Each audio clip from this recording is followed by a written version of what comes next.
नमस्कार। आज हम स्वास्थ्य एजेंसियों के बारे में विद्यमान यूरोपीय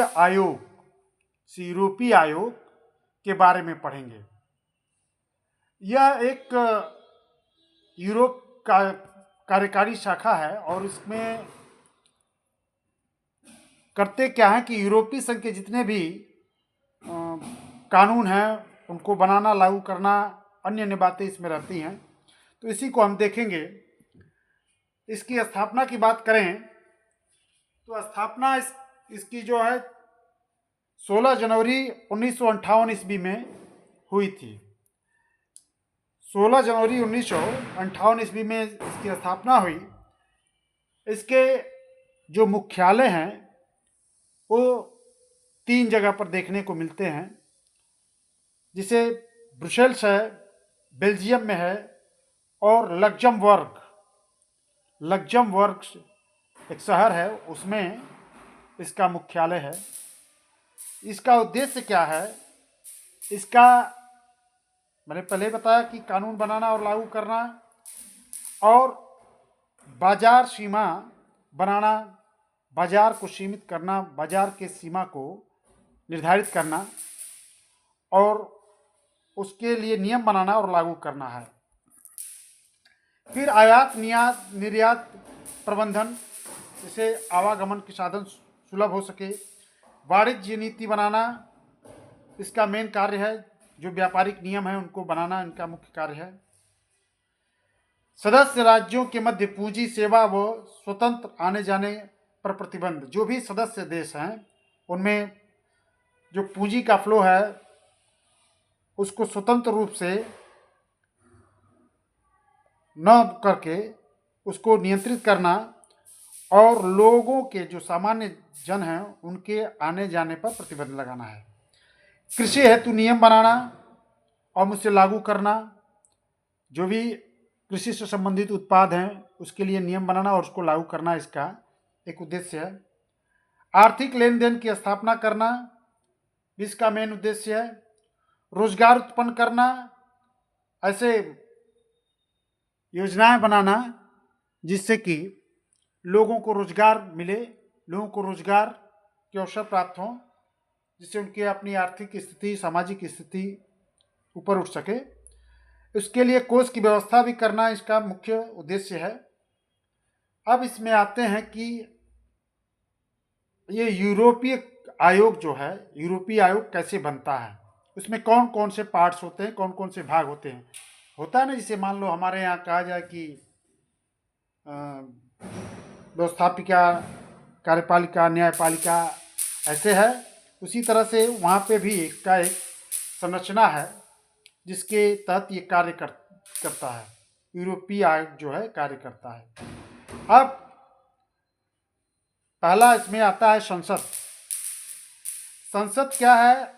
संसद में सलाह देने और लेने के लिए ये यूरोपीय संसद के नाम से इसको बोलते हैं। उसमें कौन कौन से लोग मेंबर होते हैं?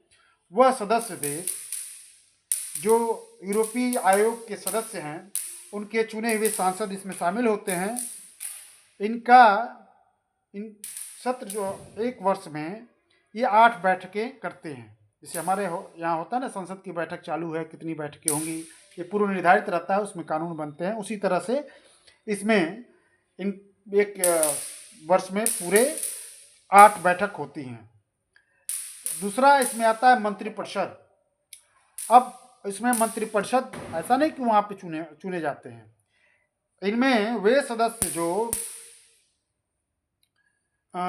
यूरोपीय आयोग के सदस्य हैं, वहाँ के विदेश मंत्री बड़े राजनीतिक मामलों में फैसले लेने के लिए ये मंत्रिपरिषद में शामिल किए जाते हैं। तीसरा मुख्य है न्यायालय। इसमें यूरोपीय आयोग का न्यायालय लग्जमबर्ग में स्थित है। जो भी इसके इशू होते हैं सदस्य देशों के बीच, चाहे जो भी यूरोपीय आयोग के इशू होते हैं, मामले होते हैं जो न्याय से संबंधित होते हैं, वो लग्जमबर्ग में स्थित न्यायालय में ही होते हैं। कार्यकारी आयोग एक स्वतंत्र आयोग है। इसमें जो सदस्य देश यदि उस वहाँ की सरकार कोई यूरोपीय आयोग से विरुद्ध कोई नीति बनाती है तो उस नीति को कार्यकारी आयोग समाप्त कर देता है। इस चीज़ को ध्यान दीजिएगा आप लोग। इसमें अगला है आर्थिक समिति। आर्थिक समिति व सामाजिक समिति इसमें जोड़ सकते हैं क्योंकि सामाजिक मामले इसमें हैं। इसमें आर्थिक समिति में क्या है, यह एक व्यावसायिक संगठन है। इस व्यावसायिक संगठन में मालिक, मजदूर और द्वारा ये बनाया गया है और उनसे संबंधित जो भी मामले होते हैं ये आर्थिक और सामाजिक समिति में देखा जाता है। अगला है मौद्रिक समिति। ये मौद्रिक समिति का मेन कार्य क्या है, ये अंतर्राष्ट्रीय मुद्रा पर सलाह लेने के लिए और देने के लिए एक विशेषज्ञ टीम रखती है, टीम बनाई जाती है जिसमें आर्थिक मामलों से संबंधित विशेषज्ञ रहते हैं और जो मुख्य बैंक है, जो मेन बैंक है, केंद्रीय बैंक जिसको बोल सकते हैं, केंद्रीय बैंक के अधिकारी उसमें सम्मिलित होते हैं। उनके द्वारा मिलकर के मौद्रिक समिति बनाई जाती है। तो आप लोगों ने देखा यूरोपीय आयोग जो यूरोपियन कमीशन है उसके बारे में जानकारी आपने ली। ये सामान्य जानकारी के उद्देश्य से भी सही है और आप लोग जो स्वास्थ्य एजेंसियों के बारे में पढ़ रहे हैं, जो विश्व की मुख्य मुख्य स्वास्थ्य एजेंसियां हैं, उनमें भी इनका नाम आता है। कहीं न कहीं ये स्वास्थ्य से संबंधित इसमें इनका जुड़ाव है, इसलिए आप लोग इसको ध्यान से देखें और अपने मित्रों को भी शेयर करें। ऐसे आप भी लाभान्वित हों और दूसरे को भी लाभान्वित करें। धन्यवाद।